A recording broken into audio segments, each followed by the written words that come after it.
Alors, bonjour tout le monde, personne en ligne.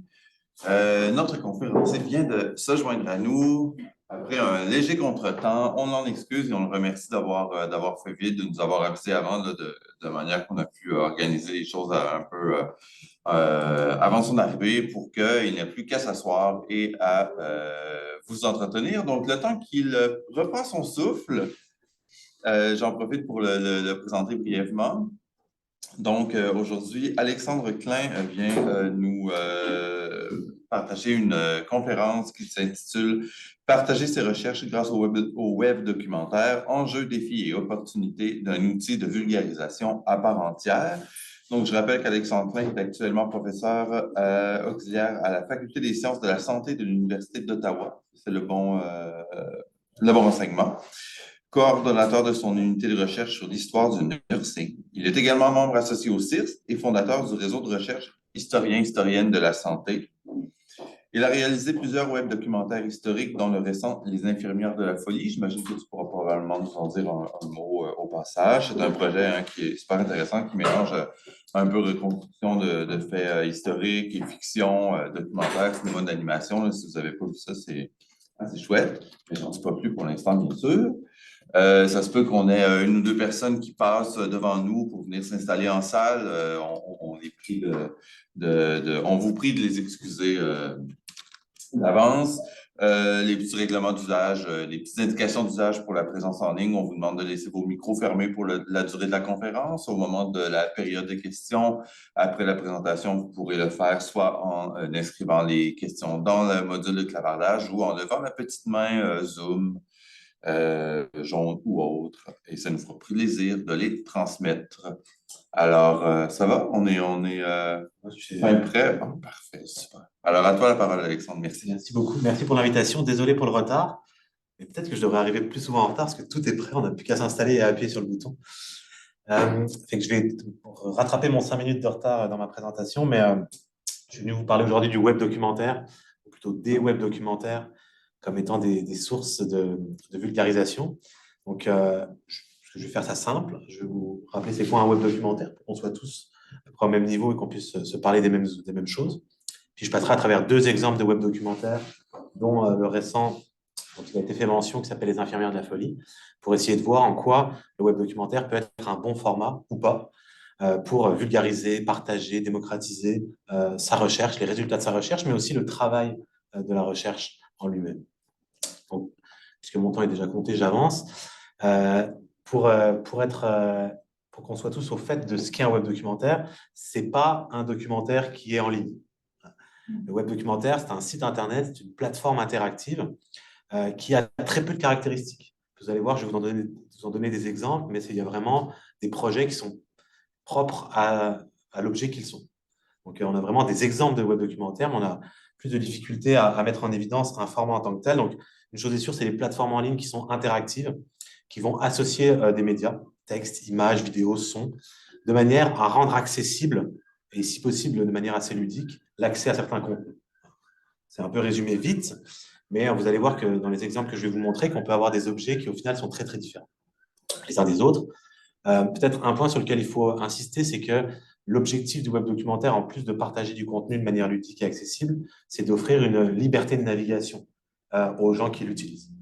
Donc là, encore une fois, et c'est pour ça qu'on n'est pas simplement des documentaires en ligne, c'est qu'on n'a pas un documentaire de 50 minutes qui part de A et qui arrive à B.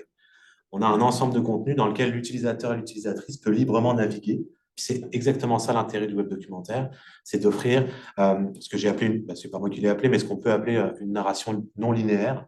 Donc c'est à nous, utilisateurs et utilisatrices, de créer notre propre narration au sein d'un ensemble de contenus divers qui sont évidemment tracés. Il y a des petits chemins qui sont tracés, mais on peut en emprunter plusieurs de manière assez libre là-dedans.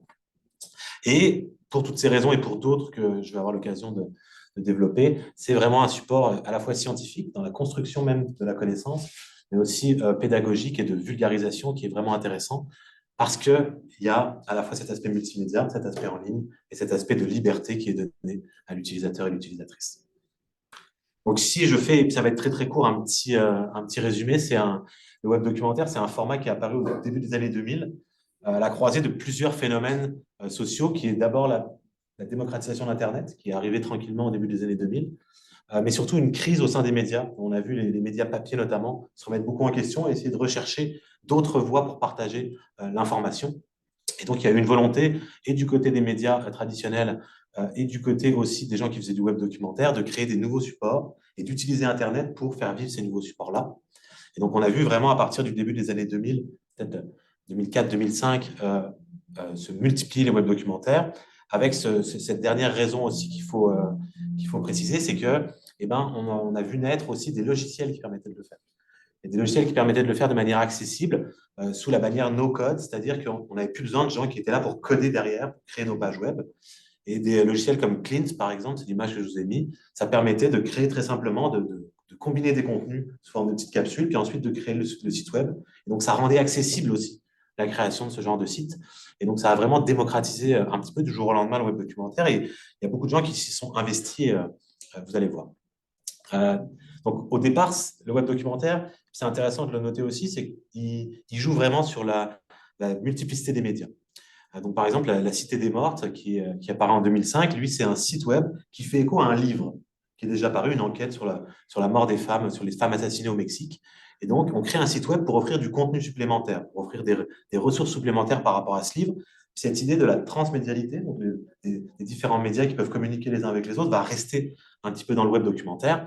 Et vous le voyez, la Cité des Mortes, on est encore sur un site web qui est assez, disons qu'il est un petit peu vieilli aujourd'hui, comme ça. Voyage au bout du charbon, par exemple, on est là on est déjà plus dans le documentaire tel qu'on peut le connaître, avec des images filmées, mais au sein duquel on peut, encore une fois, librement voyager. Ou le corps incarcéré, donc, qui a été produit par France Télévisions en France, parce que, et c'est un point sur lequel il faut insister aussi, c'est beaucoup des médias et des grands groupes de médias qui vont au départ financer les web documentaires, pour les raisons historiques que je vous ai précisées juste avant. Donc, ou le corps incarcéré, où on peut naviguer au sein de témoignages de gens qui ont fait de la prison. Donc, on voit, c'est les premiers précurseurs, mais c'est vraiment à partir de 2009 et le web documentaire de David Dufresne, le journaliste français, Prison Valley, qui va vraiment reconnaître et connaître à travers le grand public le web documentaire. Pour une raison aussi, c'est que les web documentaires de David Dufresne et Prison Valley en particulier, mais aussi celui qu'il a fait ensuite sur Fort McMurray, qui s'appelle Fort McMoney, ils sont très axés sur le jeu vidéo. Donc, il y a un côté très ludique, mais au sens propre du terme, où on est presque comme dans un jeu vidéo en leur sein, ce qui pose aussi des problèmes techniques d'accessibilité, par exemple. Aujourd'hui, c'est des web documentaires auxquels on a de difficultés à accéder, parce qu'en quelques années, ils sont rendus obsolètes d'un point de vue technologique. Mais c'est des gros projets qui ont fait vraiment connaître et qui ont démocratisé le web documentaire. Et on a vu, à partir de 2010, se multiplier les projets. Alors, je pourrais vous en citer beaucoup, mais j'en ai choisi un ici que je trouve sympathique, bien que le sujet ne le soit pas vraiment. C'est Anne Frank au pays du manga, parce qu'on est à cheval entre le jeu, le documentaire, la bande dessinée. Et on va voir que ça, c'est une des caractéristiques aussi du web documentaire, de se jouer un peu de tous les médias, et parfois d'en mettre un en avant, et parfois de mettre un autre en avant. Donc ici, c'est la bande dessinée qui est mise de l'avant dans ce projet-là. L'idée, c'est que, et j'insiste vraiment là-dessus, à part le fait que c'est des plateformes interactives en ligne, multimédia, qui offrent une liberté de navigation à l'utilisateur et l'utilisatrice, c'est très difficile d'avoir des critères de définition du web documentaire. Parce qu'on a vraiment des objets très uniques qui sont construits en fonction et du message qui peut être passé et des sources et des ressources qui sont disponibles pour passer ce message. Donc, par exemple, The End, etc., de Laetitia Masson, en fait, c'est des rushs de cinéma qui sont offerts à l'utilisateur et à l'utilisatrice et qu'on peut combiner à notre guise pour recréer des passages du film. Et donc, il a été décrit comme un objet web non identifié, puis c'est à peu près ça. Donc là, c'est le cinéma qui est plus mis de l'avant, mais on peut naviguer librement au milieu de ces rushs, puis on peut les combiner, les travailler, recréer des histoires à partir de ces rushs-là. C'est extrêmement intéressant. Et vous voyez qu'on est très, très loin des jeux vidéo, comme il y a pu avoir de l'autre côté chez David Dufresne, ou par exemple, comme ça a été fait dans le défi des bâtisseurs, donc qui lui encore retrouve cette idée de combiner différentes sources. Donc, c'est un web documentaire, mais qui est allié à un film qui est passé à la télévision, et à une application mobile qui permet d'aller dans certaines cathédrales en France, puis de naviguer avec son cellulaire pour voir pour obtenir de l'information historique notamment. Et donc le web documentaire, lui, il se veut sous la forme d'un jeu vidéo, donc d'un jeu documentaire. Donc on est vraiment plus l'accent est mis sur le jeu vidéo pour, encore une fois, essayer d'attirer les gens, parce que c'est un peu l'objet du web documentaire, c'est d'essayer d'offrir du du contenu de manière ludique et accessible. Et donc, souvent, on attire les gens par un biais ludique, par exemple le jeu vidéo, pour leur offrir du contenu qui, lui, est plus technique, plus historique, plus informatif, plus scientifique. Le web documentaire, il se joue un peu de cette caractéristique-là. Et encore une fois, pour moi, il est impossible de parler du web documentaire. On peut parler d'un format web documentaire, mais sinon, il n'y a que des web documentaires, tellement ils sont vraiment uniques et propres à leur objet et à la manière dont ils ont été construits. Donc, à partir des années 2010, on voit que le web documentaire commence à se démocratiser, à être de plus en plus répandu. Et donc, les universitaires vont s'en emparer au cours des années 2010. Alors, évidemment, moi, je vais vous parler des web documentaires historiques, parce que c'est mon objet et c'est mon sujet, mais ça marche aussi, les géographes l'ont fait, les urbanistes, il y a beaucoup de sciences sociales notamment qui se sont emparées du web documentaire, donc pour offrir des ressources qui peuvent être très différentes. Par exemple, le Gaulois, donc c'est vraiment une bande dessinée interactive. On scrolle dans une bande dessinée, on descend, puis, qui est mise en mouvement, mais on navigue dans une bande dessinée. Minecraft, on est plus proche de l'exposition en ligne, en fait. On peut naviguer dans un certain nombre de contenus de la Wellcome Collection à Londres, sur les sciences psychiques, sur l'histoire des sciences psychiques, c'est vraiment plus du type d'une exposition. Au contraire, le cloître et la prison, c'est une plongée immersive, vidéo et audio dans l'abbaye de Clairvaux en France et dans son histoire, qui est vraiment un très très bel objet.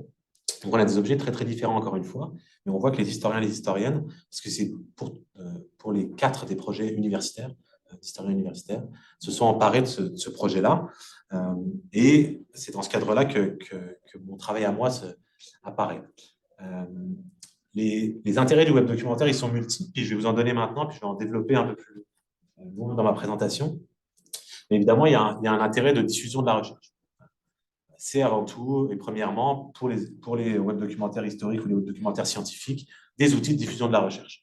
Puis je vous ai mis travail et résultats parce qu'en effet, on va le voir, parce qu'il a plusieurs couches, parce qu'il a plusieurs niveaux, parce qu'il offre les moyens de montrer différentes choses, et ben, le web documentaire, il permet aussi de montrer le travail de la recherche en cours.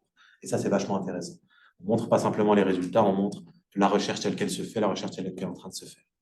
Ce qui participe évidemment pour ces raisons-là, mais aussi pour les raisons de son format même, de son aspect ludique et accessible à la vulgarisation, au travail de vulgarisation, au travail de démocratisation de la connaissance. Pour nous, les historiens et les historiennes, bah, évidemment, c'est un très très bon endroit pour valoriser les archives, parce qu'il reste très très peu d'endroits en fait pour valoriser les archives. Les articles n'en sont pas un, les livres en sont rarement un, parce qu'à moins que ce soit un petit cahier photo au milieu, ou alors il y a des beaux livres, mais là encore, est-ce qu'on est encore dans la présentation de l'archive? Le web documentaire permet de valoriser l'archive à différents niveaux. L'archive iconographique, évidemment, je vais vous montrer, mais aussi simplement de donner accès aux archives qui ont permis le travail de recherche dont on présente les résultats dans le web documentaire. Et ça, c'est vachement intéressant pour nous, les historiens. Et il y a aussi un intérêt que je développerai un peu plus tard, qui est plus historiographique. Ça nous amène à faire de l'histoire autrement. Puis je vous ai mis l'exemple de 10 destins de l'Apocalypse, donc qui nous invite à rentrer dans la Grande Guerre, mais par le biais de différents personnages et de différentes visions de la Grande Guerre. Et ça, c'est vraiment un intérêt historiographique important de pouvoir montrer dans un même endroit différents regards sur un même événement historique. Donc on a déjà tous ces apports-là qui sont intéressants, mais on va voir qu'il y en a d'autres. Je vais essayer de le développer à partir de 2 projets auxquels j'ai collaboré. Le premier, c'est un web documentaire qu'on a produit entre 2011 et 2014 à l'Université de Lorraine autour de Alfred Binet, qui est un psychologue inventeur du test de QI, mais qu'on connaît très très bien parce qu'il a inventé le test de QI, l'échelle métrique de l'intelligence, mais on sait très peu c'était un savant touche-à-tout, il a fait beaucoup de choses, autres que de la psychologie. Et donc, l'idée, c'était à la fois de rendre compte de ces multiples centres d'intérêt-là de Binet, de montrer qu'il y avait un personnage beaucoup plus intéressant, au-delà simplement de l'échelle métrique de l'intelligence, mais aussi de valoriser un très gros fonds d'archives, notamment d'archives photographiques prises par Binet lui-même. On avait des dizaines de photos qui avaient été prises par Binet lui-même, qu'on avait retrouvées dans sa famille. Puis on voulait à la fois montrer le personnage, c'était à l'occasion du centenaire de sa mort, et aussi valoriser donc, ce fonds d'archives. Et donc, on s'est engagé dans la création avec Philippe Tomine, un réalisateur de documentaires, dans la création d'un web documentaire. C'était notre première à tous les deux, c'était intéressant. Et donc, je vous propose une plongée un petit peu rapide, mais vous pourrez aller voir, le lien est affiché ici. Il suffit de taper web documentaire Binet, puis on y accède comme on veut sur Internet. Et donc, une fois qu'on arrive sur le site, on a une première très très courte vidéo qui en fait sert d'introduction, qu'on peut passer à tout moment, et qui nous amène sur le menu central qui, vous voyez, est organisé en fait de manière thématique. Et donc, on peut cliquer sur une des photos Et ça nous emmène dans une partie de la vie d'Alfred Binet, donc sa vie, ses premiers travaux, ou au contraire son héritage un siècle plus tard. Et dès qu'on clique sur ce carré-là, on accède en fait à une première vidéo qui dure 1 minute 30, 2 minutes maximum, qui résume en fait cette partie-là de sa vie et qui donne accès à la fin de sa lecture à 4 ou 5 autres petites vidéos pour préciser certains aspects de cette première grande thématique.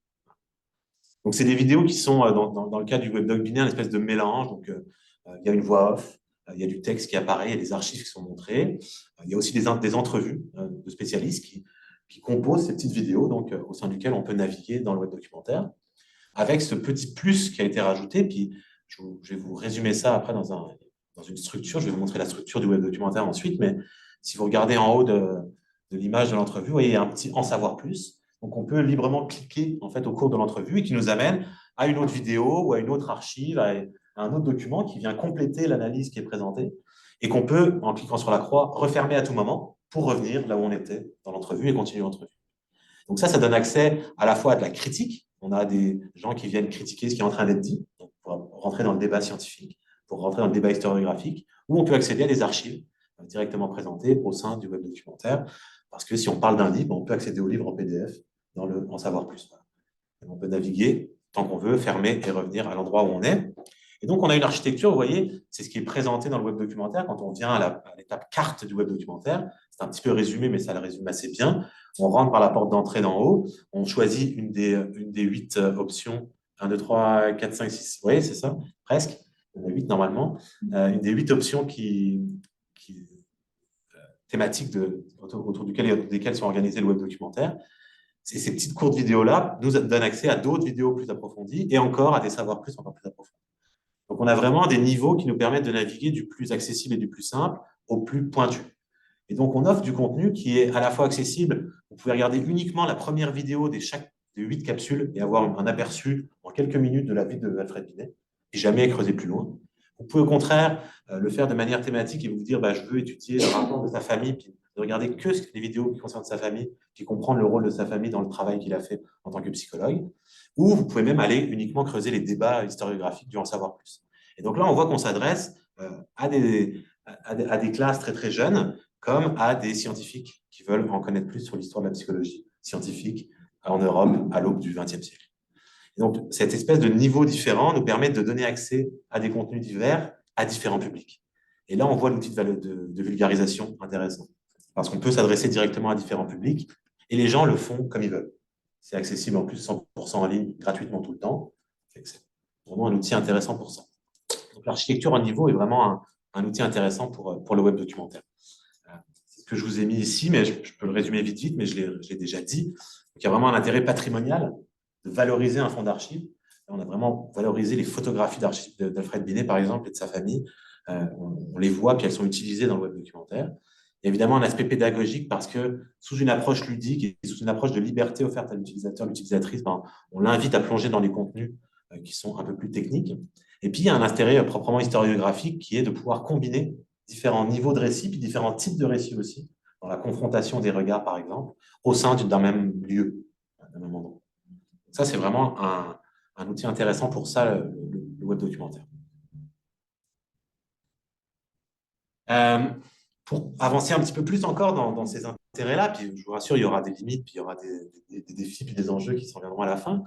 Mais je plonge dans le deuxième projet sur lequel on a travaillé au cours des dernières années, qui s'appelle Les Infirmières de la Folie, qui est un web documentaire sur lequel on a commencé à travailler en 2015 et qui a été mis en ligne en 2022. Je reviendrai sur le côté long de certains projets, mais à la différence du web documentaire Binet pour lequel on avait du matériel, la recherche avait été faite, on avait les photos et on cherchait un moyen de le valoriser. Dans ce projet-là, en fait, on est parti de rien. On est parti de rien. Donc, les 7 ans incluent la recherche au complet. La recherche donc, sur l'histoire du nursing psychiatrique au Québec, donc l'histoire des infirmières psychiatriques au Québec. Donc, on a fait toute cette recherche-là avec cet intérêt de se dire, on sait au jour 1 qu'on veut faire cette recherche-là pour faire un web documentaire. Donc, le web documentaire est aussi un résultat différent parce que la recherche a été faite en fonction, ou en tout cas avec l'objectif de faire le web documentaire. Donc, l'idée, de ce web documentaire-là, c'est de retracer la naissance du nursing psychiatrique, comment c'est devenu une spécialisation à part entière en sciences infirmières que d'être formé en psychiatrie. évidemment, c'est de rendre hommage et de montrer le travail des femmes, des religieuses comme des laïcs qui ont œuvré à ça, à la fois au travail auprès des personnes atteintes de troubles de santé mentale au Québec, mais aussi à la formation de leurs consoeurs et à l'instauration d'institutions particulières. Et avec l'idée de ressortir un peu les infirmières de ce double silence historiographique dans lequel elles sont, parce que c'est des femmes et des infirmières, elles ont été moins étudiées que les médecins, et parce qu'elles travaillent en psychiatrie, elles ont été encore moins étudiées que les infirmières en général. Elles sont sous le double chape de l'infirmière psychiatrique. Et donc, on avait ce projet-là avec des collègues de l'Université d'Ottawa, Marie-Claude Tifo, Sandra Harrison, Karine Aubin notamment, de travailler autour de 3 institutions. Donc, le Grand Asile de Montréal, Saint-Jean-de-Dieu, le Grand Asile de Québec à droite, Saint-Michel-Archange, et au milieu, une petite institution privée qui s'appelle le Sanatorium Albert-Prévost, qui est situé à Montréal, avec l'idée d'aller voir comment travailler les religieuses, mais comment travailler les laïcs aussi, comment travailler dans le public, comment travailler dans le privé, essayer de croiser au maximum les informations. Donc, travailler sur ces 3 institutions-là. Donc, on a été fouillé dans les archives de ces institutions-là pour écrire notre histoire, et avec l'idée de montrer comment travailler les femmes de ces institutions, parce que c'est un projet sur l'histoire des femmes. Donc, les Sœurs de la Providence pour Saint-Jean-de-Dieu à Montréal, les Sœurs de la Charité à Québec pour Saint-Michel-Archange, et donc l'équipe laïque de Prévost qu'on voit au premier rang, donc des infirmières laïques qui ont mené l'institution jusque dans les années 60. Et donc, on s'est réparti la tâche, on a travaillé chacun de notre côté pour faire cette recherche-là historique, pour aller chercher l'information, et pour ensuite la présenter dans un web documentaire. Et pour ce faire, on s'est associé avec le BASA, donc qui est le baccalauréat en arts et sciences de l'animation, qui est basé à l'Université Laval, et avec une cohorte en fait au complet du BASA, et on a travaillé toute une année, mais notamment tout un été ensemble avec eux, donc toute une classe du BASA qui a travaillé avec nous pour créer en fait autour de ces histoires-là, autour de l'histoire de ces institutions et de ces femmes, 3 personnages à travers lesquels on peut raconter cette histoire-là du nursing psychiatrique au Québec. Donc la première, c'est Emela, c'est une religieuse fictive, c'est-à-dire qu'elle n'a jamais existé, mais son histoire est entièrement basée sur l'histoire de plusieurs religieuses qui ont travaillé à Saint-Jean-de-dieu et dont on a retrouvé les histoires dans les archives. Donc c'est un mélange fictif, mais dont la pratique est réelle quelque part. La deuxième, c'est Charlotte, qui est une vraie infirmière, qui a été à la tête de l'Institut Albert Prévost, dont on a simplement raconté l'histoire. Puis on a créé une deuxième infirmière fictive qu'on a appelée Rachel, qui travaillait à Saint-Michel-Archange et qu'on a aussi décalé dans le temps un petit peu. Et donc, Emela a commencé à travailler très, très tôt, au début du XXe siècle, à Saint-Jean-de-Dieu, alors que Rachel, elle a travaillé plutôt à partir des années 60 jusqu'à dans les années 90. Donc, ça nous permettait aussi de couvrir le siècle au complet, d'avoir différents lieux et de montrer comme ça l'évolution du nursing psychiatrique à travers ces 3 personnages-là. Avec toute cette possibilité aussi de la création fictive qui est super intéressant. On peut créer des personnages en combinant des archives. Ça présente des données historiques valides, mais sur des personnages qui n'ont jamais existé en tant que tels, même s'ils sont inspirés de personnages réels. Et donc, quand vous rentrez sur le site, ça c'est www.lesinfirmièresdelafolie.ca, c'est simple, vous avez le choix en fait entre un des 3 personnages. Vous pouvez cliquer sur un des 3 personnages, donc vous entrez dans un personnage, et quand vous entrez dans ce personnage, vous avez, selon que vous avez choisi Emela, Charlotte en haut ou Rachel en bas, vous avez leur histoire qui est racontée en une dizaine de minutes en cinéma d'animation. C'est divisé en capsules, donc vous pouvez regarder simplement 1 minute de capsule, puis passer à une autre, faites comme vous voulez. Mais vous avez en gros en une dizaine de minutes l'histoire complète de ces personnages-là, racontée en cinéma d'animation, grâce au travail patient et à l'art des étudiants du BASA et à Marie-Josée Saint-Pierre qui les a encadrés et dirigés. Donc ça, mais ça, c'est que la première couche, encore une fois. C'est que la première porte d'entrée. Puis on a choisi de faire de l'animation parce que ça attire l'œil. Ça nous permet d'attirer les gens vers le vrai contenu historique qui est derrière, qui est en fait 34 capsules documentaires qui ont été construites non pas en cinéma d'animation, mais avec des photos d'archives et des images d'archives et une voix off, simplement qui présentent du contenu en 1 minute, 2 minutes, parfois 4 minutes. Et simplement, si vous regardez sur l'image de gauche, au fur et à mesure qu'on suit l'histoire des infirmières, par exemple, là, ici, c'est Emela avant qu'elle devienne une religieuse, quand elle est une enfant, vous voyez qu'il y a un petit carré qui apparaît en haut, parce que ça nous raconte que son père travaillait à Saint-Jean-de-Dieu. Et quand on entend la phrase « son père travaillait à Saint-Jean-de-Dieu », la petite capsule Saint-Jean-de-Dieu, elle apparaît, on peut cliquer dessus. Puis là, on arrive sur une capsule de 2-3 minutes qui nous raconte l'histoire de Saint-Jean-de-Dieu, avec des photos d'archives, une voix off. On peut fermer à tout moment et revenir au même endroit, ou alors on peut, à la fin de cette capsule sur Saint-Jean-de-Dieu, on a accès à d'autres capsules qui sont liées, par exemple l'histoire des Sœurs de la Providence. Et là, on s'en va vers l'histoire des Sœurs de la Providence. Puis à chaque fois qu'on ferme, on revient là où on en est, dans la narration de l'histoire des personnages. Et donc, on a des capsules, 34 capsules qui sont sur des lieux, des événements, des personnages historiques, et qu'on peut à tout moment retrouver dans la carte. Donc, si vous regardez l'image de gauche, vous voyez qu'il y a, une petite bande d'action. Et donc, sur la droite, il y a la carte. On peut accéder à la carte. Et là, on a la carte, par exemple, de Saint-Michel-Archange. Et on voit toutes les capsules qui sont liées à l'histoire de Saint-Michel-Archange, avec en dessous les différentes étapes de la vie de Rachel en cinéma d'animation. On peut accéder, on n'est pas obligé de tout repartir au début à chaque fois. On peut y accéder indépendamment. Et donc, c'est ça le but, c'est attirer les gens avec le cinéma d'animation pour leur faire regarder les 34 capsules. Donc, on parle de presque 2h30 de contenu. Donc, pour vous donner une idée, ça, c'est un des schémas un des premiers schémas qu'on a fait pour essayer de construire les infirmières de la folie. Donc, on rentre dans la pastille bleue. On a les personnages, donc orange pour Emela, jaune pour Charlotte et vert pour Rachel, donc avec des capsules qui racontent leur histoire. Et ensuite, chaque capsule nous renvoie à des petites capsules documentaires en rouge. Alors, c'est une ébauche qui a été faite, mais ça vous donne une idée de la complexité du projet et aussi de la capacité d'accéder à différents contenus à différents moments. Et comme la carte est tout le temps là, on peut toujours revenir et accéder à n'importe quelle capsule, à n'importe quel moment, au cours de cette plongée-là. Je vous invite à aller voir après que j'ai fini de parler, si vous avez le goût. Donc, clairement, on rentre dans des apports historiographiques qui sont un peu plus variés avec ce projet-là, qui déjà valorise la mise en récit. Puis ça, c'est un point important sur lequel il faut insister, c'est que le web documentaire, il nous invite, nous, les historiens, à travailler notre narration. Comment on peut raconter cette histoire-là? Puis on l'a vu avec les gens avec qui on a travaillé dans le cinéma d'animation, c'est souvent comment le raconter de manière beaucoup plus courte que ce que vous avez écrit la première fois. Ça, c'est un gros défi. Évidemment, de valoriser l'iconographie et les archives. Vous le voyez, on le voit un peu sur la photo ici, là, sur la fiche, mais même le cinéma d'animation, il a été construit sur la base d'archives. Donc, soit les archives sont intégrées en fond, comme ici, en fait, c'est une image d'archive sur laquelle on a collé des personnages, soit les archives sont redessinées en arrière et intégrées dans le cinéma d'animation. Donc, on a vraiment les archives qui sont valorisées à différents niveaux. Et puis, comme c'est le cas ici, on peut valoriser plusieurs points de vue historiques et plusieurs points de vue historiographiques au sein du contenu. Et le dernier point sur lequel je veux insister peut-être, c'est que, notamment dans le cas des infirmières de la folie, ça nous donne l'opportunité d'aller étudier des sujets qui sont peu étudiés.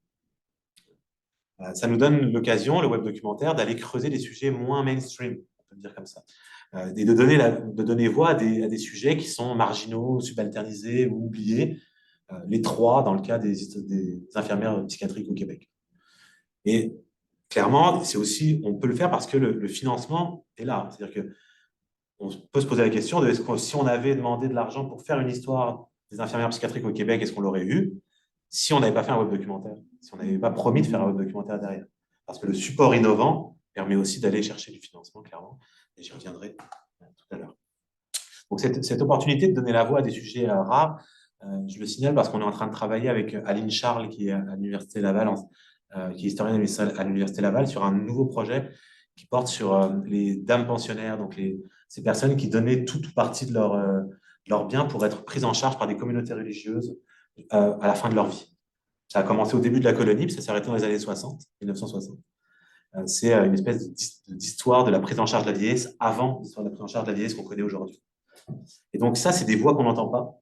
Et on est en train de travailler avec Aline et avec Martin Bonnard, qui est à l'Université McGill, à donner vie à ces femmes-là et à raconter ces histoires-là. Cette histoire qui est une pratique pluriséculaire du Québec, qui est assez peu connue et qui nous raconte un point important, la prise en charge de la vieillesse, qui malheureusement a fait les grands titres dans les dernières années, pas pour les bonnes raisons.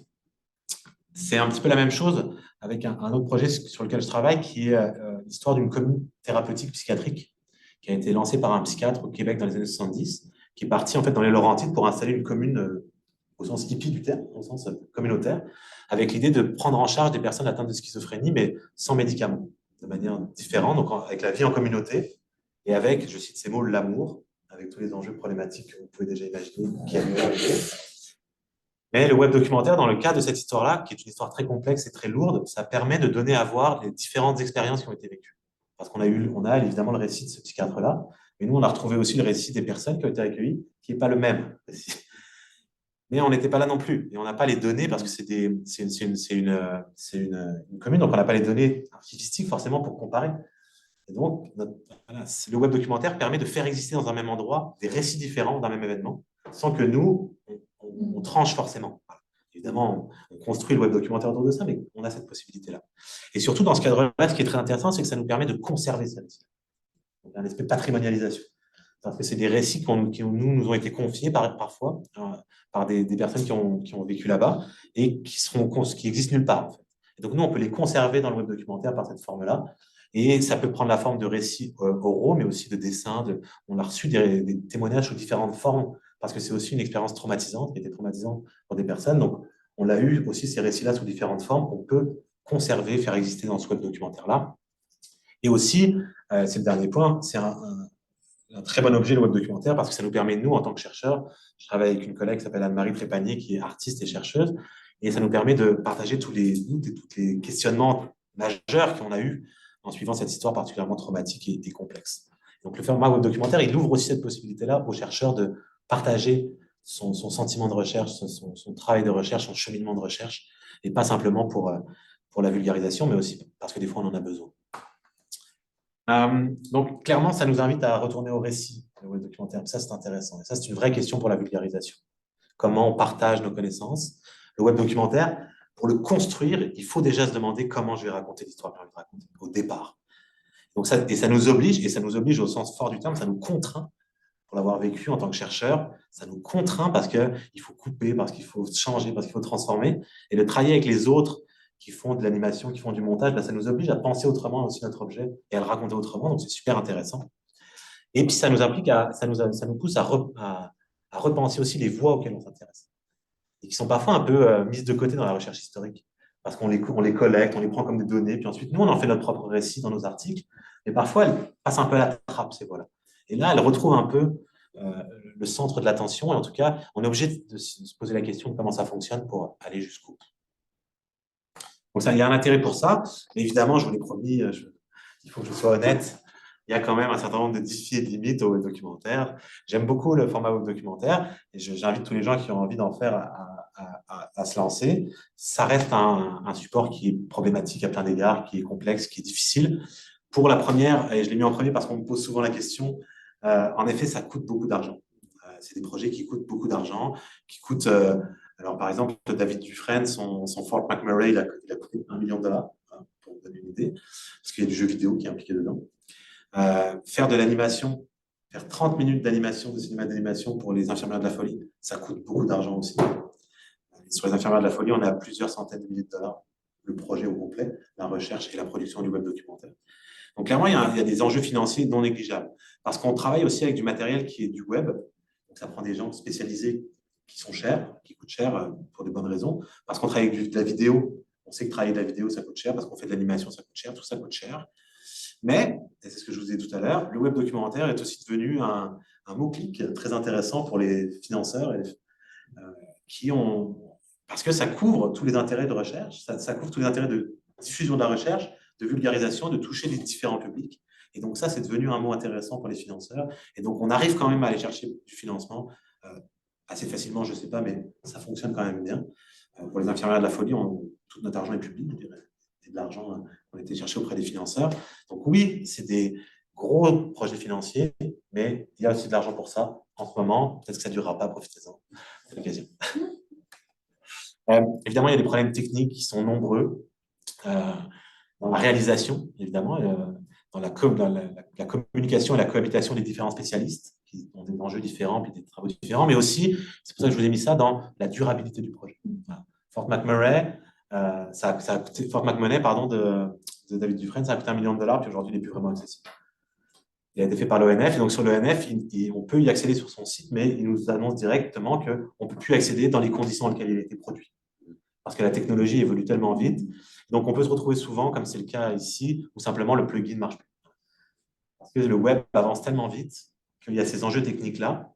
Nous, une des solutions qu'on a adoptées, par exemple pour les infirmières de la folie, c'est de travailler avec des supports de création qui sont pris en charge par des entreprises derrière qui mettent à jour constamment leurs propres supports.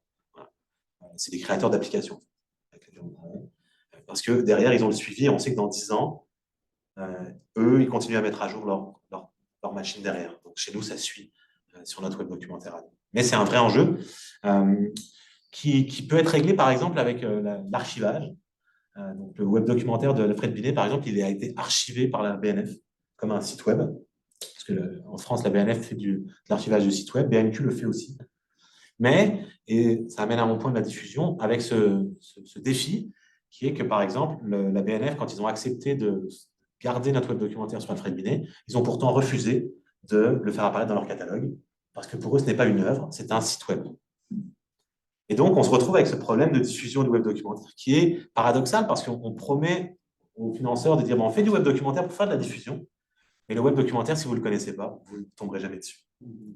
Parce que simplement, il y a eu des tentatives de bases de données qui ont été faites qui ne sont jamais à jour vraiment. Et les bibliothèques, pour l'instant, BNQ aussi, refusent de faire rentrer le web documentaire dans leur catalogue comme étant une œuvre à part entière. Et donc, si on ne connaît pas le web documentaire, on ne tombe jamais dessus. Et donc, en tant que créateur de web documentaire, je peux vous le dire, on est tellement heureux d'arriver au bout de ce web documentaire-là, puis on oublie souvent que c'est le début du travail et qu'il faut venir en parler pour que les gens aillent cliquer dessus, parce que sinon, on ne se rend pas d'autant plus que vous connaissez comment fonctionne Internet. En quelques années, on se retrouve à 3, 4, 5e page de Google et c'est fini. Donc, il y a un vrai enjeu de la diffusion du web documentaire, de comment on maintient en vie ces choses-là. En parler, c'est une des solutions. Le mettre dans nos cours aussi. Moi, je l'utilise beaucoup dans nos cours. Le web documentaire, c'est un bon moyen de le faire vivre. Il y a aussi l'enjeu de l'interdisciplinarité. Voilà, nous, on a travaillé avec des spécialistes de l'animation qui ont leur propre mode de travail, qui n'est pas forcément le même mode de travail que les chercheurs universitaires. On a des temporalités différentes, on a des enjeux différents. Parfois, on ne se comprend pas bien, parfois, ça se parle de manière un petit peu plus difficile. Il y a des vrais enjeux. Mais c'est aussi, c'est pour ça que je vous l'ai mis en dernier, peut-être le plus intéressant du projet. Parce que moi, en tant qu'historien des sciences, en tant qu'historien, je me suis plongé dans le web documentaire, puis en fait, j'ai appris un nouveau métier. J'ai appris à devenir producteur de quelque chose. Donc, je vous ai mis la photo, mais ça, c'est c'est mon texte et mon micro quand je suis dans le studio avec les actrices pour enregistrer les voix des personnages, des 3 personnages du web documentaire Les Infirmières de la Folie. Et donc, je me suis retrouvé à faire de la direction d'artistes que je n'avais absolument jamais fait, que je ne savais pas faire. Je me suis retrouvé aussi à devoir apprendre des choses techniques pour la mise en ligne. Donc, le fait à faire du montage, faire plein de choses. Donc, j'ai beaucoup appris de ça. On apprend beaucoup. Ça nous sort un peu de notre posture de chercheur uniquement. Donc, c'est à la fois des gros défis d'interdisciplinarité, mais c'est aussi vraiment des enjeux intéressants. Et ça me met aujourd'hui dans une posture qui est intéressante parce que je pense que pour faire des bons web documentaires historiques, il faut connaître les deux côtés. Il faut savoir c'est quoi la recherche. Il faut savoir c'est quoi un web documentaire pour être capable de faire dialoguer les deux ensemble, parce que c'est un vrai défi dans les premiers projets de faire dialoguer les deux ensemble. Donc, je m'arrête là. Je vous remets ça si vous souhaitez aller voir le webdoc Binet d'un côté ou lesinfirmières de la folie.ca de l'autre. Normalement, tout fonctionne bien. Vous pouvez y aller. Je me tais parce que je pense que mon temps est dépassé et qu'il y a peut-être des questions dans la salle. Merci beaucoup. Merci beaucoup. Merci d'avoir partagé tout ça. Je suis sûr qu'il y aura des questions. S'il n'y en a pas dans la salle, il y en aura certainement en ligne. Habituellement, on fait un principe d'alternance. On laisse les gens s'exprimer en ligne et en salle un à la fois. Donc, je vous invite les personnes en ligne à lever la petite main ou à tout simplement prendre la parole. Si vous avez une question, est-ce qu'il y en a une qui... Oui, j'ai Florence ici qui a une première question en salle, donc lance le bal. Merci Jean-Benoît, merci beaucoup pour la présentation, c'est vraiment très intéressant. Moi, j'ai une question sur les publics des web documentaires, parce qu'on comprend que le format même amène différents parcours, différents matériaux, différents types de récits, mais qui sont les publics types des web documentaires? Première question. Puis l'autre question que j'ai, c'est...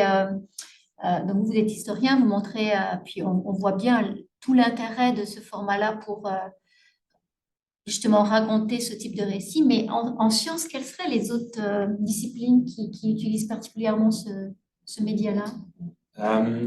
Bonne question. Alors, je vais répondre un peu décalé parce que j'ai beaucoup étudié le web documentaire historique, je n'ai pas étudié tous les web documentaires. Je sais qu'en géographie, par exemple, c'est beaucoup utilisé, notamment en géographie humaine, en géographie urbaine. On peut aller voir ce genre de choses. Mais j'ai que des exemples de sciences sociales, voilà, qui sont surtout histoire-géographie en tête. Mais j'imagine que ça pourrait être utilisé à partir du moment où on a du contenu à montrer et qu'on veut le montrer de différentes manières. Le web documentaire, ça peut être un bon outil. Je connais moins bien la vulgarisation dans d'autres domaines, par exemple, mais tout le travail qui est fait, par exemple, à l'ACFAS autour de la photographie, le concours de photographie, on voit qu'il y a du visuel aussi dans à peu près toutes les sciences qui pourrait être utilisé d'une manière ou d'une autre pour raconter ou présenter de la recherche. Mais en fait, sans aller dans des projets comme ceux que je vous ai présentés, qui sont un peu plus complexes, il y a un certain nombre de projets web documentaires qui restent très proches du journalisme, en fait, qui restent très proches du documentaire au sens journalistique du terme. Donc là, on peut aller présenter en fait à la fois des résultats de recherche, mais peut-être les scientifiques auxquels je pense, les web documentaires scientifiques, c'est plutôt des web documentaires qui vont voir comment travaillent les scientifiques dans certains domaines. Donc, on va aller voir des biologistes travailler dans le Nord, on va aller voir des choses comme ça. Et donc, est-ce qu'on est encore dans le web documentaire scientifique? Est-ce qu'on est encore dans le web documentaire? On est à cheval dans la vulgarisation / journaliste scientifique? C'est une bonne question. Des choses ce que font par exemple RAD ou Carbone, Radio-Canada, c'est des choses qui se prêteraient au web documentaire, qui parfois en sont très proches. Radio-Canada fait des sites web déroulants, parfois, sur la connaissance scientifique, sur le travail scientifique, qu'eux appellent web documentaire. On pourrait discuter, parce que c'est peut-être moyennement immersif et moyennement interactif, mais le processus est là, et donc on pourrait l'utiliser. Pour les publics, évidemment, la réponse simple, c'est de vous dire tous les publics, on peut tous les toucher parce qu'il y a différents niveaux. Ce serait un petit peu mentir. Évidemment, on essaie de toucher le grand public au maximum, puis l'idée d'attirer les gens avec du contenu ludique pour les emmener vers du contenu plus technique, peut-être plus lourd, peut-être un peu. C'est une bonne stratégie pour le grand public. Mais évidemment, chaque objet est aussi adapté au public auquel il veut s'adresser. Puis nous, par exemple, dans les infirmières de la folie, on a choisi de faire du cinéma d'animation parce que c'est du contenu qu'on utilise en classe pour former les infirmières psychiatriques de demain.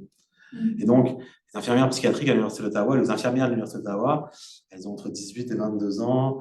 Je pense qu'elles sont plus habituées à regarder des vidéos dont le temps est entre 30 et 45 secondes. Et donc, on allait chercher le cinéma d'animation pour ça, parce que ça nous permet de rejoindre un public. Puis ensuite, on l'attire subrepticement jusqu'à des contenus plus historiques, un peu peut-être plus drabes, si je peux me permettre l'expression, mais voilà, qui sont un peu plus secs comme ça. Et ça fonctionne quand même dans une certaine mesure. D'autant plus que nous, on l'utilise en classe, ce qui est vachement intéressant parce que comme on peut l'utiliser de manière verticale, horizontale, donc vraiment juste en surface ou au contraire thématique, on peut inviter les étudiants à aller creuser certaines parties, à regarder différentes choses. Et puis, c'est assez utile en classe. Donc, nous, on vise des publics particuliers. Donc là, on visait les étudiantes en sciences infirmières avec l'idée qu'on pouvait toucher aussi les historiens et les historiennes.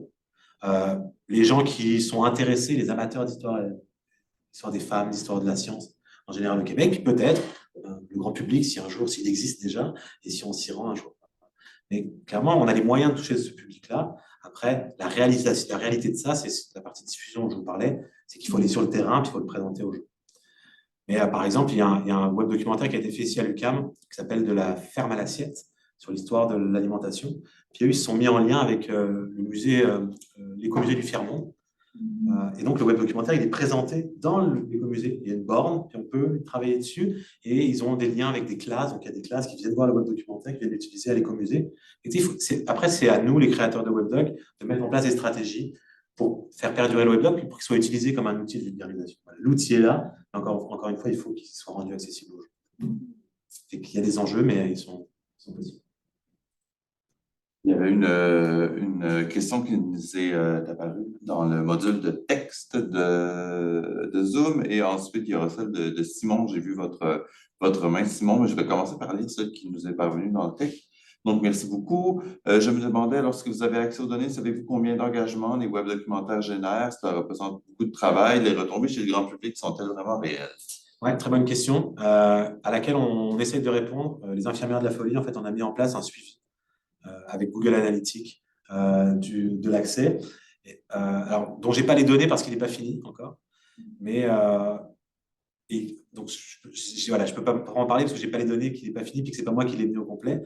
Mais peut-être pour vous parler de la stratégie, ce qu'on a fait, c'est qu'on a diffusé à différents publics avec des liens particuliers, donc ce qui nous permet de voir quel type de public réagit à nos annonces, va sur le web documentaire, regarde quoi, combien de temps, par quel biais, c'est quoi les chemins aussi qui sont faits. Et donc, on a commencé par ça, on a fait une première phase de ça au cours de l'été et de l'automne dernier. Puis là, on est dans une phase où on observe, il est rendu dans les classes, puis on en a parlé depuis un certain nombre de mois, on a fait un lancement, etc. Donc là, on essaie de voir si le grand public s'y y accède. Je n'ai pas les chiffres devant moi, puis je ne veux pas m'avancer, mais c'est probablement pas des dizaines de milliers de personnes, ça c'est sûr. Parce que le sujet, par exemple, des infirmières de la folie est aussi un sujet de niche, clairement. Même si on touche l'histoire des femmes, même si on touche l'histoire de la science, ça reste quand même assez niché. C'est le Québec aussi. On touche un public qui est peut-être moins large que si on avait un sujet plus européen ou plus anglo-saxon. Il est entièrement en français, celui-là en plus. Donc, probablement que c'est quelques centaines de personnes peut voir par mois naviguer là-dessus. Voilà, je ne peux pas m'avancer, il faudrait le voir sur plusieurs années. Puis, sur les autres web documentaires, on n'avait pas ces outils-là, fait qu'on ne pouvait pas le savoir. Là, on essaye de mettre en place cette campagne-là de suivi pour, en effet, voir si tout cet argent, si bien investi, a été bien investi. On donnera des nouvelles dans quelques mois. C'est intéressant parce que ça devient quasiment un nouvel objet d'étude. Comment cet objet-là est pratiqué par ses usagers, c'est quel parcours s'en fait, par qui, qu'est-ce qu'il privilégie. Les gens avec qui ont travaillé en études des médias, je citais Martin Bonnard tout à l'heure, c'est des choses qui les intéressent. Voir comment le web documentaire est utilisé. Ça donne des outils pour en faire d'autres et mieux et plus adaptés. Parfait. Je vais prendre la question de Simon. Simon, si vous pouvez ouvrir votre micro, je vous en prie. Bonjour, Simon Côté-Lapointe, bibliothécaire à l'UQAM en histoire et aussi responsable des humanités, humanités numériques aux bibliothèques.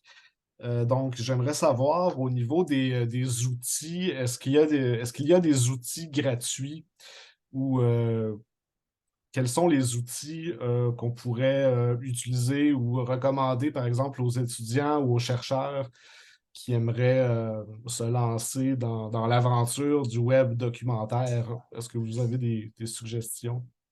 Oui, c'est une question délicate parce que vous m'auriez posé la même question il y a 3 ans, je vous aurais dit allez sur Clint. Clint, ça fonctionne très très bien, K-L-Y-N-T. C'est simple d'usage, c'est facile d'usage.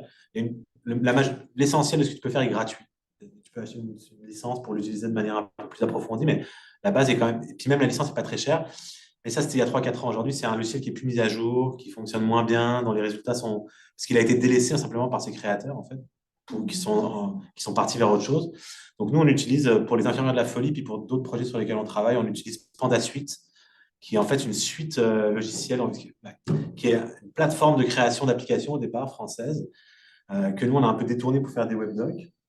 Ça fonctionne assez bien, avec l'intérêt qu'il y a un suivi derrière. C'est-à-dire qu'eux, ils nous créent les outils si on en a besoin, mais surtout, il y a un suivi dans le temps sur le fait que les liens qu'on crée, les petits outils, alors, vous voyez que ce n'est pas moi le technicien de l'affaire, les petits outils informatiques, techniques qui nous permettent de faire certains liens continuent de fonctionner dans le temps. Donc, ils nous permettent ça, mais ça implique en effet un abonnement.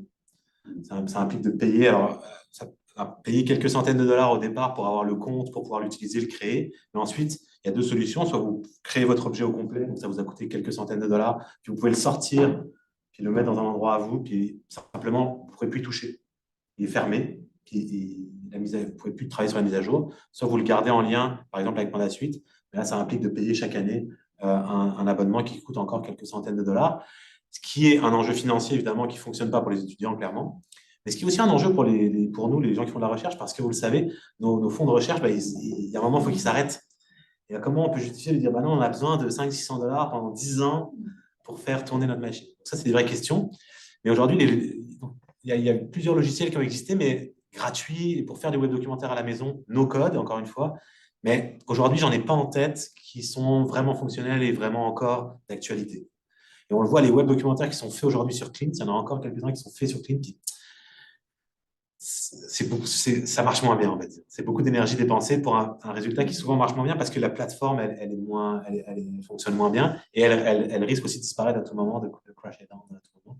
C'est un grand défi, mais Martin Bonnard, que je citais tout à l'heure, qui est à McGill, mais en fait, il est surtout, il enseigne ici à l'école des médias. Et lui, un de ses intérêts, c'est aussi ça de dire il faut qu'on forme nos étudiants à travailler sur ces plateformes-là. Parce qu'il y en a de la demande, il y a du besoin. Et donc, peut-être qu'il faut aussi des partenariats des universités avec ces plateformes-là. Comme on a des comptes logiciels pour Microsoft, on pourrait avoir des comptes ou pour Adobe Premiere pour faire du montage. Pourquoi on n'a pas des comptes PandaSuite ou autres, je ne sais pas le plus pour PandaSuite, ou autres types de plateformes pour créer du web documentaire parce qu'il faut former nos étudiants. C'est une vraie question qui est sur la table, en particulier à l'UQAM. C'est un peu l'œuf ou la poule de savoir qu'est-ce qui viendra en premier, la demande, l'offre logicielle. À votre gauche. Il y a une question à votre gauche. Merci. Si je comprends bien, là, par de suite, ça va bien, mais on peut peut-être penser que dans 10 ans, votre site sera plus fonctionnel si PandaSuite finit par mettre la clé dans la porte ou… Non, parce que les web documentaires qu'on crée, en tout cas qu'on a créés, c'est des objets fermés. Parce qu'on pourrait avoir la possibilité, mais j'en ai pas parlé, mais de faire vivre ce web documentaire, c'est de l'alimenter au cours des années, mais c'est un travail fou, c'est un travail de rediffusion après qui est fou aussi. C'est un autre travail peut-être, mais donc, nous, on crée des objets qui sont fermés uniques. Et oui, si Panda Suite ferme, nous, notre webdoc, il existe toujours, puis on le sort, puis il est à nous. Puis on le met il est sur un site qui est autonome, qui s'appelle lesinfirmièresdelafolie.ca. Il est autonome. Et puis, les outils qui sont dedans, ils vont continuer à exister. Simplement, là, ce que nous offre ce type d'abonnement, c'est la mise à jour d'un certain nombre de contenus pour que, non pas tant il soit fonctionnel par rapport à ce qu'il est, mais qu'il soit fonctionnel par rapport au web, qui lui avance. Mais je veux dire, dans 10 ans, est-ce que ça se pourrait que certaines de tes vidéos que tu as mis en je ne sais pas quel format ou qui utilisent tel code soient pas à jour, puis bref, tu appuies sur le Python, puis il dit erreur 404. Oui, tout à fait. Il y a plus de chances que le Python ne marche pas, que le vidéo ne soit pas visionnable, parce qu'en fait, c'est plutôt l'interaction entre les différents médias qui sont dedans, qui eux sont assez classiques dans leur format et dans leur usage. C'est plutôt les interactions entre ça qui risquent de ne pas marcher. C'est plutôt qu'on va ouvrir la première fenêtre, puis là, ça va rentrer dedans. En fait. C'est plutôt ça qui risque d'arriver. C'est un risque d'Internet, c'est un risque du web en général. Oui, tout à fait, c'est possible. David Dufresne, on le disait, sur le site de l'ONF, son webdoc, aujourd'hui, il est accessible différemment de ce qu'il était à l'origine. Donc, il y a peut-être un travail de patrimonialisation à faire. On le disait, on parlait des bibliothèques tout à l'heure. Peut-être qu'il y a un travail de patrimonialisation. Le web documentaire Alfred Binet, qui a été fait sur Clint, il y a quand même presque 10 ans maintenant, il fonctionne vraiment bien. Je suis assez étonné, il fonctionne vraiment bien, il fonctionne toujours très bien. Il est toujours hébergé au même endroit sur le site de l'Université de Lorraine. Il marche très très bien pour l'instant, il n'a pas vraiment vécu de problème. Parce que aussi, plus c'est simple en un sens, ce qu'on produit, moins il y a de couches, moins c'est complexe, moins ça a la chance qu'il y ait des morceaux qui se perdent. Ouais. Ça, c'est un vrai enjeu technique du web documentaire. Je continue à inviter les gens en ligne à se manifester pour des questions. J'en aurais une peut-être en attendant. Tu as parlé un peu tout à l'heure des enjeux de diffusion, puis bon, des différents publics et tout et tout. J'ai une question qui est en deux volets, deux petits volets.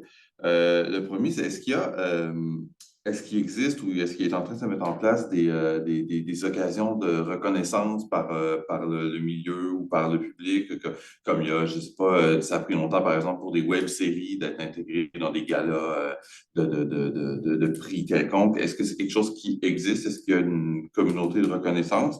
Puis, parallèlement à ça, quelle place, est-ce qu'il y a aussi une légitimité qui se construit dans la recherche universitaire ou institutionnelle pour des objets comme ça, qu'on peut se demander comment citer, comment ça va être perçu dans une bibliographie, ou parce qu'il y a tout un aspect recherche qui est passionnant, mais qui diffère quand même de l'article. Comment se joue ce jeu-là? Pour la deuxième question, c'est sûr que c'est à peu près réglé comme toutes les ressources numériques, je pense, aujourd'hui. Il y a des médiagraphies assez classiques. Dans les articles, les gens sont habitués à citer des sites, à citer des... Donc, le web documentaire, il s'inscrit bien là-dedans. Puis il y a une recherche quand même qui existe sur le web documentaire par des gens qui sont en études des médias, qui existent quand même, qui fait que l'objet en lui-même est de plus en plus reconnu dans le monde universitaire. Et oui, je parlais du travail avec Aline Charles tout à l'heure, mais clairement, c'est aussi que moi, ce n'est pas mon projet, je n'ai pas travaillé sur la recherche avec Aline, c'est elle qui voulait faire un web documentaire et qui est venue me chercher pour ça. L'objet, il est aussi reconnu de plus en plus comme un intérêt. Et donc, les gens qui savent en faire sont aussi reconnus comme étant... voilà, comme il y a une expertise qui peut être utile dans le monde universitaire, donc ça, clairement. La première partie, c'était sur la diffusion. Ouais, est-ce qu'il y a une reconnaissance? Mais ça, c'est un des enjeux qu'on a vu avec les infirmières de la folie, par exemple, où on pouvait à la fois aller le montrer au Festival du documentaire de Toronto, hein, comme du cinéma, en fait, comme du cinéma d'animation. Et comme on peut aussi le montrer dans un cadre beaucoup plus académique. Il n'y a pas encore trop de reconnaissance. On a été quand même, pour les infirmières de la folie, sélectionnés pour le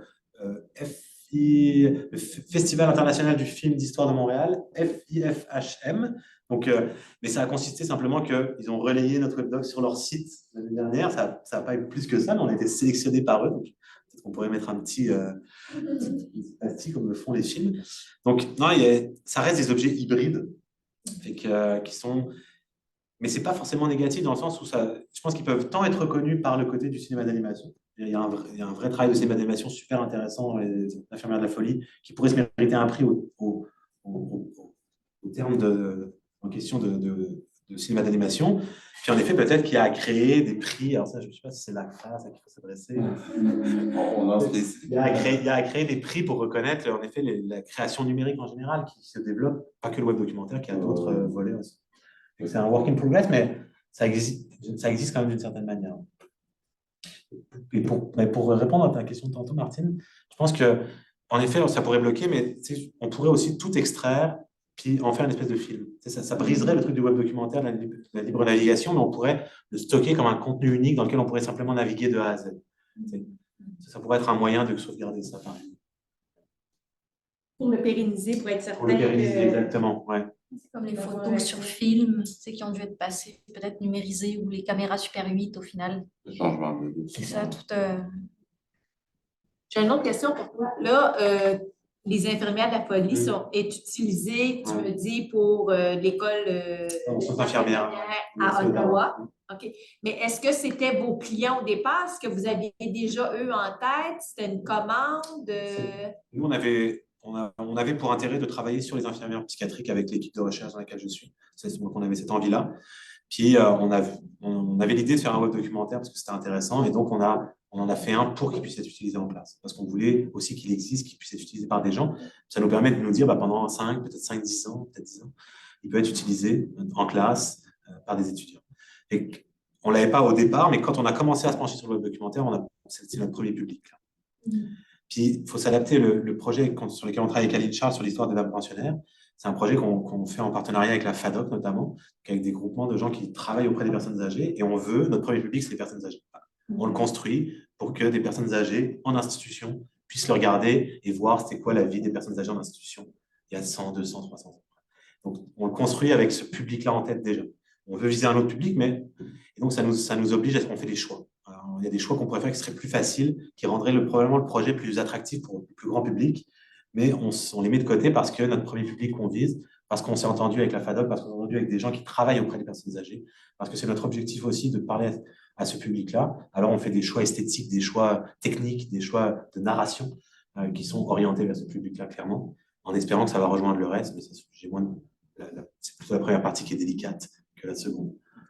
Et après ça, est-ce que vous avez fait des démarches auprès des autres écoles en sciences infirmières au Québec? Parce que j'imagine que Ottawa, c'est seul. Non, exactement. Il y a un travail qui se fait. Puis, pour tout vous dire, ça s'inscrit dans un projet un peu plus large, les infirmières de la folie, qui est qu'au niveau national, il y a un travail qui est fait pour transformer la formation infirmière au niveau national canadien et pour inscrire plus d'histoire en fait, dans les cours de sciences infirmières à travers le pays. Et donc, ce type d'outil, à terme, il pourrait être intégré dans ce type de formation, dans la mesure où on pourrait l'offrir en anglais sous-titré. En fait. Puis ça, on peut le faire dans une deuxième partie de sous-titrage. Et qu'en effet, le projet s'inscrit un peu dans cette idée-là qu'on s'en va dans les 3, 4, 5 prochaines années vers plus de contenu historique à travers le pays en sciences infirmières et qu'il faut du contenu. En plus des sciences infirmières, ça marche pour les médecins aussi, mais les professionnels de santé, ils ont autre chose à faire que de faire de l'histoire. Voilà. Donc, il faut aussi leur fournir des contenus qui sont assez accessibles, qui sont assez simples à utiliser, qui sont MD, parce qu'ils n'ont pas 50 heures d'histoire, ils ont quelques heures d'histoire dans leur programme, ils ont un cours au maximum d'histoire, voilà, puis ça s'arrête là. Donc, c'est aussi avec cette idée-là. Ouais. Est-ce qu'il y a d'autres questions? Oui. Personne en ligne? Parfait. Florence, oui. Oui, deux autres petites questions. Une de curiosité. Vous parliez tout à l'heure de la reconnaissance. Jean-Benoît posait la question à propos de la reconnaissance dans les sciences, mais aussi dans le monde du documentaire. Est-ce qu'il y a des prix de web documentaire? Parce que c'est un format qui existe quand même depuis 20 ans maintenant. Et puis, je sais qu'ici, à la faculté de communication, on a formé des gens aussi qui faisaient des projets de recherche-création, enfin, créer des web documentaires. C'est la première question. Puis une autre question complètement différente. Je vois bien l'intérêt, parce que vous parliez de l'opportunité qu'offrait ce type de format pour accéder aux coulisses de la recherche. Je le comprends bien intuitivement, mais en quoi qu'est-ce que ça apporte de plus qu'un documentaire cinématographique, par exemple, par rapport à cette dimension-là des coulisses? Alors, pour la première question, de ma connaissance, il n'y a pas de prix qui récompense spécialement le web documentaire, mais on voit qu'il y a des catégories, ce n'est pas intitulé web documentaire, mais qui existent par exemple dans les prix de journalisme. Vous voyez, où on va avoir des web documentaires qui sont récompensés du côté journaliste journalistique comme des objets un petit peu web, en fait, web journalistique. On voit apparaître ça. Peut-être qu'il faudrait que ça apparaisse ailleurs. Voilà, le FIFM, Festival international des films historiques de Montréal, a depuis au moins l'année dernière inclus une partie web documentaire dans sa programmation. Et que ça va dans ce sens-là. Mais j'ai l'impression que ça reste encore disciplinaire. Ouais. Et comme le web documentaire est utilisé de manière à la fois il est interdisciplinaire en tant qu'objet, mais il est aussi utilisé dans différentes disciplines et pour différents buts, je pense qu'il reste pour l'instant reconnu comme des outils dans une profession ou dans une discipline. Pour la deuxième question, un exemple très simple, c'est que par exemple, c'est pas on avait voulu le faire pour Alfred Binet, on avait voulu le faire pour les infirmières de la folie, puis on veut toujours faire beaucoup de choses, puis après on se frappe au mur de la réalité ou du financement, ou les deux, qui est que, et donc on ne l'a pas fait, mais on peut, par cette architecture multiple, on peut en fait donner par exemple accès aux archives. Clairement, on peut donner accès aux archives. Donc, le travail qu'on fait avec Aline sur les dames pensionnaires, on va donner accès aux actes notariés par lesquels ces dames ont passé alliance avec les communautés religieuses pour décider qu'elles voulaient 3 grammes de chocolat le matin, puis qu'on chante telle prière à leur enterrement. Voilà. On a ces actes notariés-là, ils sont numérisés, puis là, on va pouvoir y avoir accès, clairement les montrer. Donc, il y a vraiment ce travail-là. Il y a tout le travail que j'ai un peu évoqué dans Alfred Binet, mais des échanges entre spécialistes. Donc, des débats très historiographiques, très pointus entre spécialistes sur l'analyse de certains contenus ou de certains documents, qui, ça, sont quand même un peu des coulisses en général de la recherche. Peut-être pas dans les articles de spécialistes, mais qui, pour le grand public et dans la vulgarisation, restent dans les coulisses en général. Mais après, on peut tout imaginer. On peut aussi imaginer, et puis c'est des questions qu'on se pose sur le web documentaire qu'on fait avec les dames pensionnaires, de donner à voir la recherche en cours, c'est-à-dire d'avoir un personnage qui est un ou une chercheuse, qui intervient en tant que personnage dans le web documentaire. Ce qu'on fait très bien, par exemple, je pense au podcast qui s'appelle Les cerveaux volés. Le cerveau volé qui suit une chercheuse qui enquête sur une histoire de vol de cerveau en Belgique à la fin du 19e siècle, qui est une histoire vraie, mais on suit cette chercheuse-là tout autant qu'on apprend sur l'histoire dans ce podcast-là. Donc ça, c'est vachement intéressant. Puis le web documentaire, il peut aussi reprendre ces arcs narratifs-là, c'est-à-dire de faire intervenir des chercheurs qui travaillent sur des choses, et c'est en suivant le chercheur qu'on accède au contenu. Ça, c'est des choses qui clairement existent et sur lesquelles nous, on réfléchit aussi. Mais ça dépend à quel public on veut s'adresser, encore une fois. Et que si on veut s'adresser à des personnes âgées, c'est peut-être pas intéressant ou le plus intéressant d'avoir comme personnage principal une chercheuse ou une jeune qui travaille sur l'histoire des... Voilà, c'est peut-être pas ça qui les intéresse. C'est peut-être plutôt de rentrer par les personnages qui ont vécu dans les hospices au 18e, 19e siècle. Donc, il y a quand même des possibilités. Puis, c'est un peu pour ça que je reviens au tout début de ma présentation, c'est qu'il n'y a que des web documentaires. On peut un peu tout faire, en fait. C'est presque une question d'argent, de technique. Même pas de technique, c'est d'avoir les bonnes personnes qui savent faire les choses dont on a besoin, d'avoir l'argent pour les payer, d'avoir du temps, et puis après de se laisser aller à imaginer des choses. Et donc, c'est ça tout l'intérêt du web documentaire, c'est que ça nous oblige à penser comment on va présenter mieux et différemment notre recherche, et les résultats de notre recherche, et aussi peut-être le parcours qui nous a amené à cette recherche-là. Et ça, c'est la porte, elle est ouverte, quoi. En fait, il faut qu'on trouve des moyens de raconter ça si on a envie de le raconter. Merci beaucoup. Je lance un petit dernier appel en ligne. Si quelqu'un a une question, on a encore le temps pour une petite dernière. Je n'en vois pas trop. Alors, je vais te remercier de t'être rejoint à nous, d'avoir bravé le trafic pour nous présenter tout ceci. Tu es tout à fait excusé, tu as bien repris ton souffle, c'était super intéressant. Merci aux gens qui en ligne ont participé, ont posé des questions aussi. Je prends quelques petites secondes de votre temps à tous et à toutes, simplement pour rappeler le prochain événement du CIRS, qui est un événement organisé conjointement avec le Lab CMO. Qui est une conférence de Jérémy Harold, qui est un chercheur invité de l'Université de York, qui sera après-demain, donc le 21 avril, en présence dans les locaux du Lab CMO, dans le pavillon J de l'UQAM. Donc, l'inscription est obligatoire, les places sont limitées aussi, mais qui seront aussi représentées virtuellement, donc de façon hybride, comme aujourd'hui. Son travail s'intitule « Travailler de n'importe où, utopie ou dystopie du travail en contexte numérique ». C'est à 12h45 aussi, vendredi prochain. Donc, on espère vous y voir en grand nombre.